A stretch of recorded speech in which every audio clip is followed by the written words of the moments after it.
Brigadier साहब, ये मैंने जो सेकेंड वर्ल्ड वॉर में ये इसका जिक्र किया था, ग्रेट डिप्रेशन का, this was one of the reasons के जिसकी वजह से ये सेकेंड वर्ल्ड वॉर हुई थी।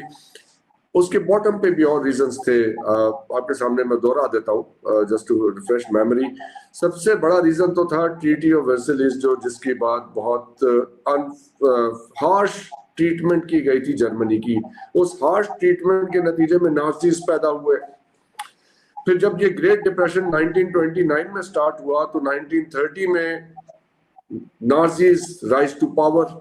32 में उनकी मेजॉरिटी हो जाती है जर्मन पार्लियामेंट में, और वो वाइमार रिपब्लिक जो बनी थी ट्रीटी ऑफ वर्साइल्स के बाद वो खत्म होती है।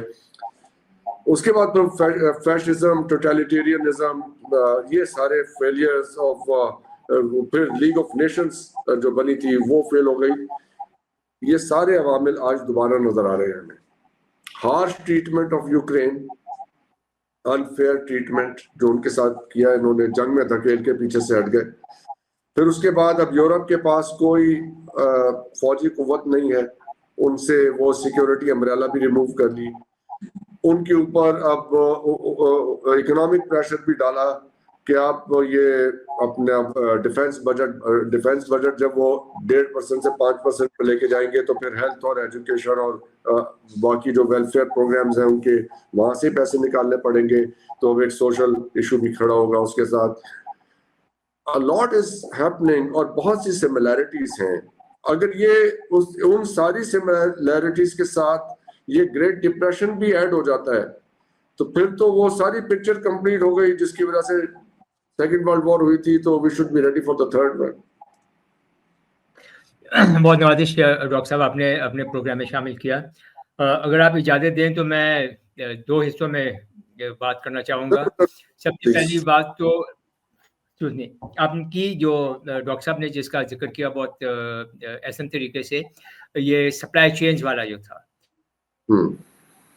और जो कि अभी जो ट्रंप की जो पॉलिसीज जो हैं उसकी वजह से वर्ल्ड ऑर्डर में क्या चेंजेस आ रही हैं, जो कि जैसे आपने कहा which might lead to the third world war.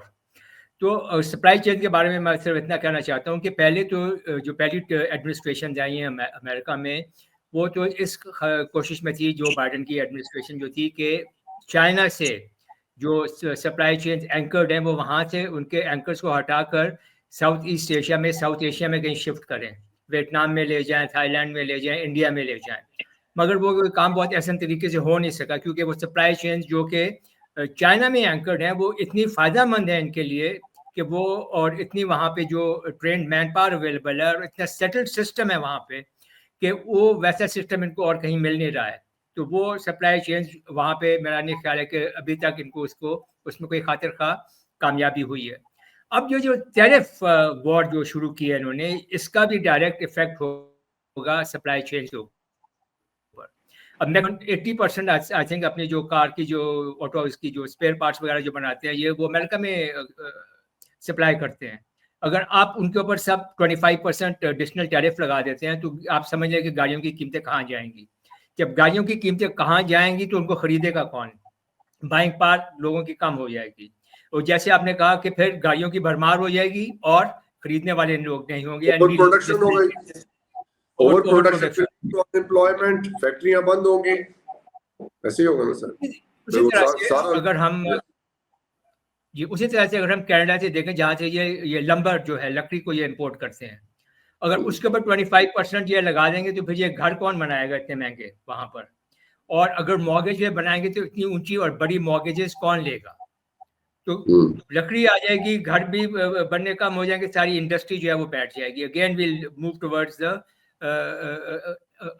Low point in the economy again there. तो मेरे ख्याल है जो ये दोनों जो इनकी जो ख्वाहिशात थी, एक तो ये जो सप्लाई चेन्स को री एंकर करना एशिया में, और दूसरा ये जो टैरिफ वॉर ये शुरू कर रहे हैं। अभी चाइना की मैंने बात नहीं की, जब चाइना के ऊपर ये इतने टैरिफ लगाएंगे तो ऑब्वियसली इतनी ज़्यादा चीज़ें जो वो अमेरिकन खरीदते हैं मेड इन चाइना, वो सब की सब उनकी कीमत बहुत बढ़ जाएगी। तो फिर वो एक इन्फ्लक्स हो जाएगा ये कमोडिटीज़ का, और ख़रीदने वाले लोग नहीं होंगे। And again over production and जो खरीदने की कुव्वत है, वो बाइंग पावर जो है वो कम ही रहेगी। तो मेरे ख्याल में ये जो इनकी पॉलिसीज जो हैं, मेरे ख्याल में जो बुनियादी मुझे इसमें फॉल्ट नजर आती है या फ्लॉ नजर आता है, I think it is a lack of clarity. अगर हम एक मॉडल देखें जिससे गवर्नेंस में आमतौर पर इस्तेमाल किया जाता है, उसके 3 एलिमेंट्स होते हैं, ends, veg and means.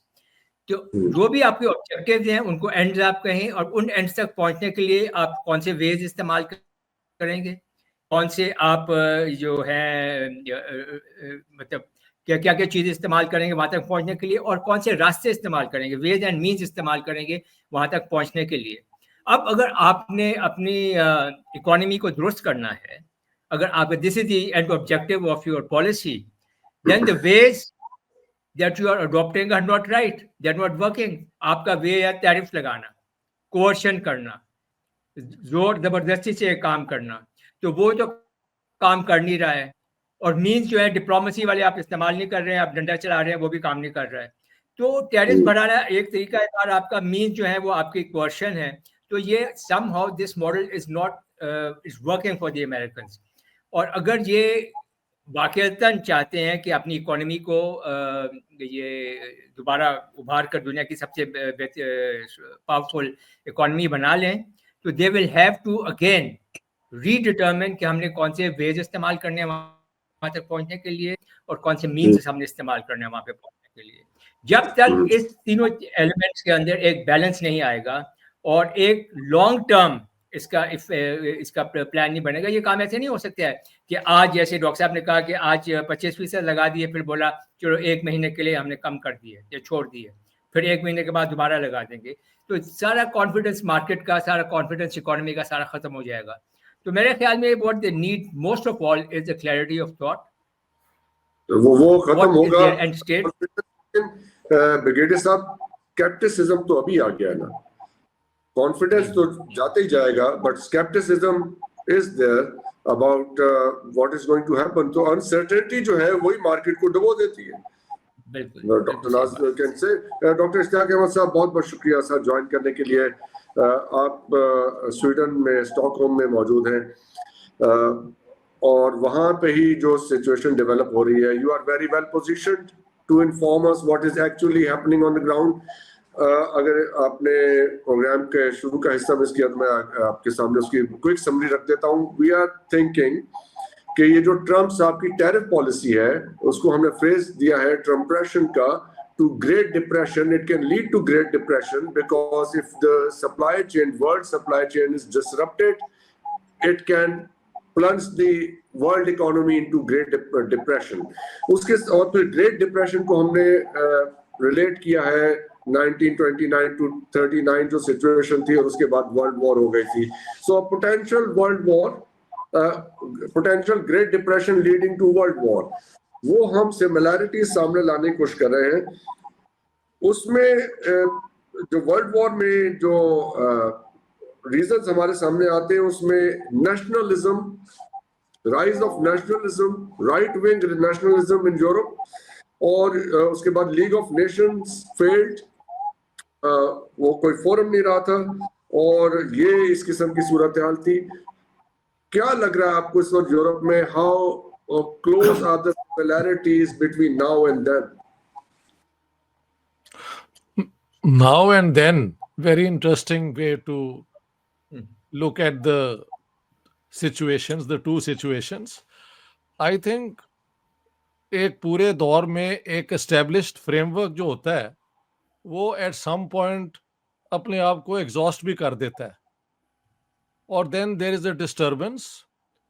Disturbance का जरूरी रिजल्ट नहीं है कि वर्ल्ड वॉर थर्ड शुरू हो जाए। If the Americans can somehow bring the Russians onto their side, what the Americans have done, और let's say the NATO activities have done, is to isolate Russia, and I think that has been a major disturbance for the world order they wanted to impose after the Cold War was over. Or the way I understand, I'm not an economist and I've not followed the reasoning my colleagues have given, but I would imagine that Trump somehow wants to regain the initiative it once had over the world. और वो जो उनकी international commitments रही हैं, add देना, ये करना, वो करना, in the long run it has cost the American economy a lot. So ये जो डिस्टर्बेंस हो रही है इसका अब, क्योंकि this man is so erratic, you really don't know कल को ये क्या कर देगा. सो इस पीरियड में जो भी आज हम बात करेंगे कल हमें दोबारा रिवाइज करनी पड़ेगी in the light of the new evidence emerging. हाँ, लेकिन जो सर समझने I की don't बात है, think that please. Trump's politics would lead to a third world war.